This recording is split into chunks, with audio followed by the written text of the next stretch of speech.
Number 7.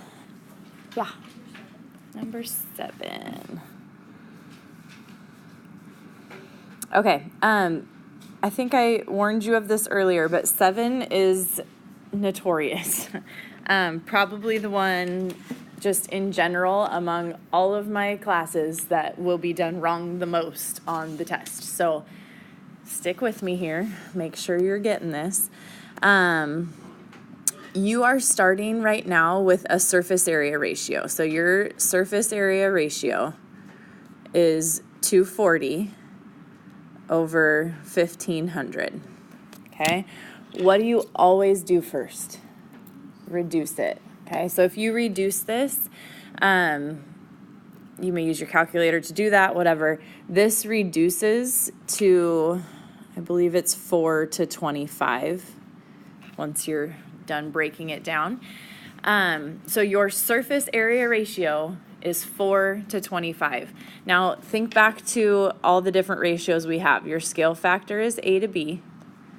Your surface area ratio is A squared to B squared. And your volume ratio is A cubed to B cubed. Okay? Right now we're at surface area with this one.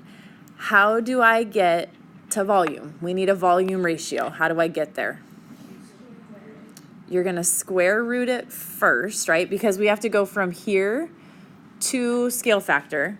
And then from scale factor, then we can get to volume. So we're going to square root. And we get 2 over 5. Which ratio is that right now? That's the scale factor, right? So we were at surface area here. Now we're at scale, well, let's just go here. We're at scale factor here. We're trying to get to volume. How do we get there? Now you cube it. So you're going to go for volume. 2 cubed and 5 cubed is 8 to 125. Okay, so you have your volume ratio. We need to find the missing volume. Well, they told us the volume of the bigger one is 1,562.5. What do you do with that number? You cross multiply. You're going to set up a proportion. So we're going to say that 8 over 125 equals something over something. Where is that 1562.5? On the bottom, across from the bigger one, right? That's the bigger volume. So you put it across from the bigger, that's the wrong number. 1562.5. So x on top, and then you'll cross multiply that. So 125x equals whatever 8 times 1562 comes out to. When you divide by 125, it comes out to a beautiful 100 cubic meters. Okay. Other questions? Yeah, Jillian. Number 6. Okay, pay attention to keywords here. It says a sphere has a surface area of 1296 pi. Find its volume. So you're finding the volume of a sphere. We know surface area of a sphere, and you will have these in front of you, right? 4 pi r squared is surface area. Volume is 4/3 pi r cubed. Both of those have an r in them. So if we can solve for r where we know the information, right? We know this number, solve for r, then we can plug our r in for volume. So we're going to say a sphere has a surface area of 1296 pi. So that's going to go here. 1296 pi is our surface area. And that equals 4 pi r squared. What do you do? Divide by 4. I would just divide by 4 pi right off the bat, because then you get pi over pi, and pi divided by pi is 1. So that's going to reduce just to 1. 1296 divided by 4. I don't have my calculator up here. What is that? 324. So your radius squared right now is 324. What do? Square root it. Okay, that means our radius, I think it came out to 18, yeah. Okay, our radius is 18. The question says find the volume. what do you do? Now you just plug that in right here. So you're going to go 4/3 times pi times 18 to the third power. You are going to have these formulas in front of you, right? Please don't square that. The formula will say cubed. Make sure you cube it. That's another place that I see a lot of mistakes is people just kind of being hasty with it and then they square it instead of cube it. Okay, so how do you plug this into your calculator?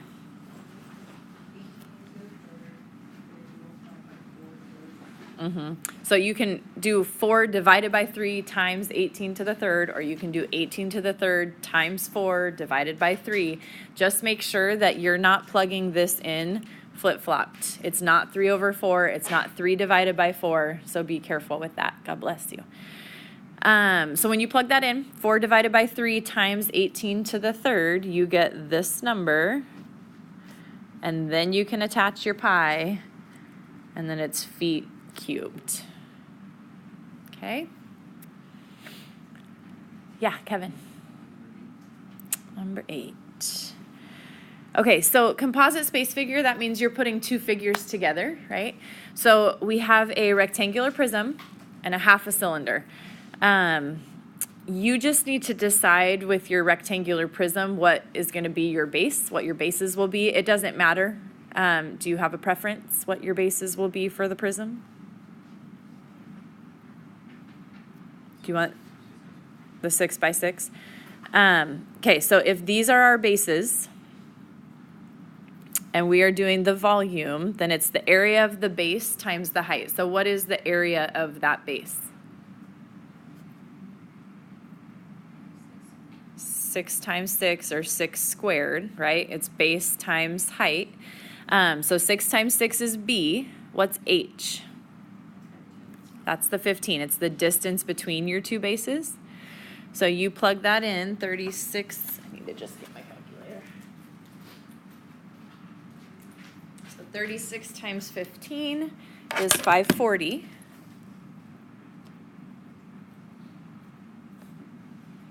Okay, so that's, volume, sorry, cubed. So that's our prism. That's the bottom portion. Then we need the volume of the half cylinder. And because it's half a cylinder, you're going to do 1/2 times the base times the height. What is our base right now? What shape is the base?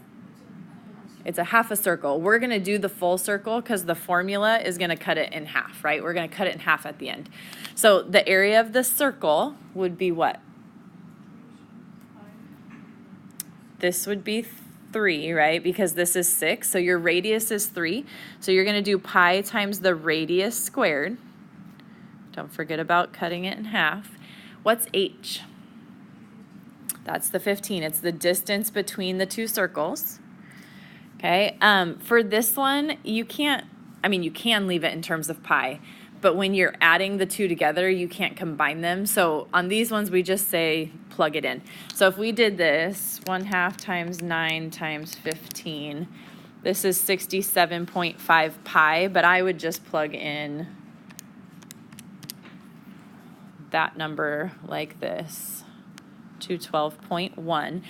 So basically what you're doing is taking the volume of the half cylinder, the volume of the prism, and then just adding them together. So what is that? 752. And it said nearest cubic meter. So even though there's this 0.1 to the nearest cubic meter, it would just be 752. Okay, Piper. All right, so 4 is a pyramid. And like I said, you should be able to identify the figure before you do anything else. So make sure you're thinking pyramid. Your pyramid formulas, you have LA equals 1/2 PL, so write that down. Surface area is LA plus B, and volume is 1/3 BH, okay? Those should come right off your sheet. There's no reason those should be wrong. What is P? perimeter. How do you find the perimeter of the base, right? It's the perimeter of the base. Your base is what shape? It's a square. How do you find the perimeter of the square? 10 plus 10 plus 10 plus 10, or 10 times 4. Okay, so you're going to go 1/2 times 10 times 4, or 40. What's L? 13. That's the 13. So 1/2 times 40 times 13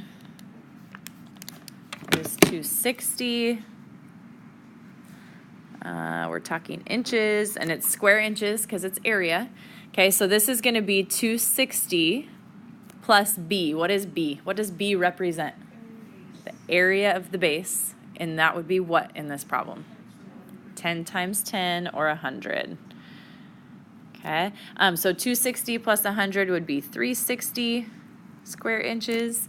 And then volume, we already have B, right? It was 1/3 the area of the base is 100 again, but we need H, and that's this one. How long is that bottom edge? That's 5. It's half of this. So you have H here, so it's 5 squared plus H squared equals 13 squared. So when you solve that, that triple is 5, 12, 13. So my height is 12. So you plug that in and you get 400 cubic inches. Anything else? Yeah, see ya. 3. So 3, I really just need to change this for next year because I feel like it throws everyone off that I make you round, even though most of the time you're putting it in terms of pi. This one, it's just not possible to put it in terms of pi. But first of all, name that figure. It's a cone, okay? So you're going to see lateral area is 1/2 PL. You're going to do surface area is your lateral area plus your base, and then your volume is 1/3 times the base times the height, okay? All right, what is P right now?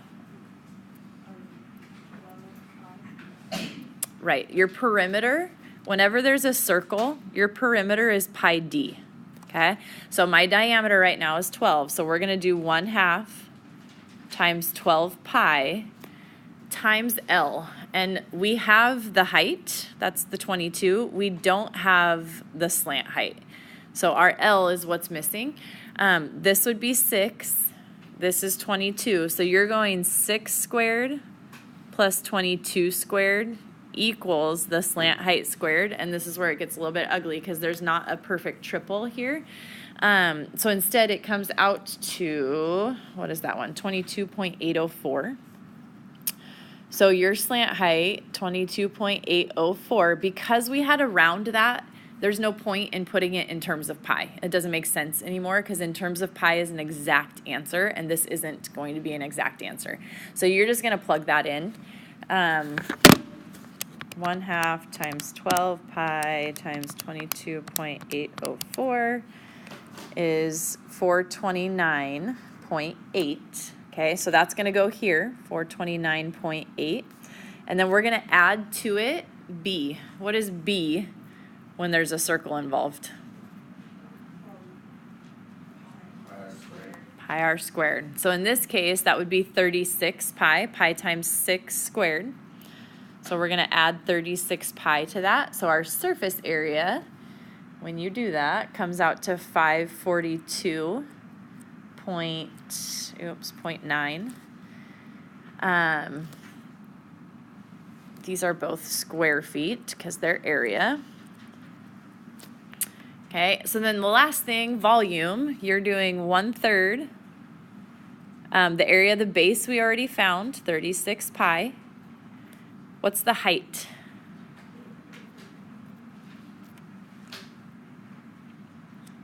That's the 22. Okay, your perpendicular here is your height.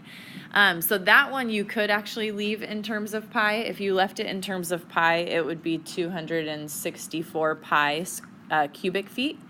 If you rounded it, it would be 829.4 cubic feet. Okay. Yeah.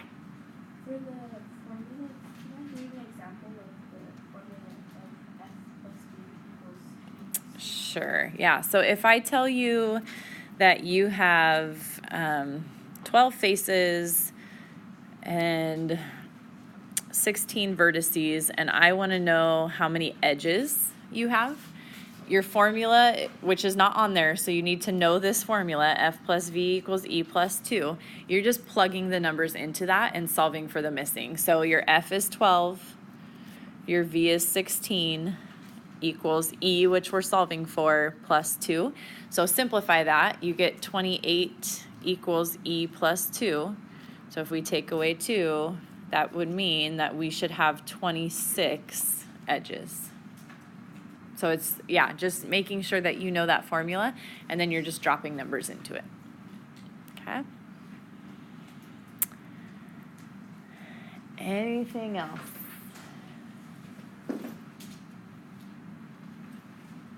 All right, let's do it. Put everything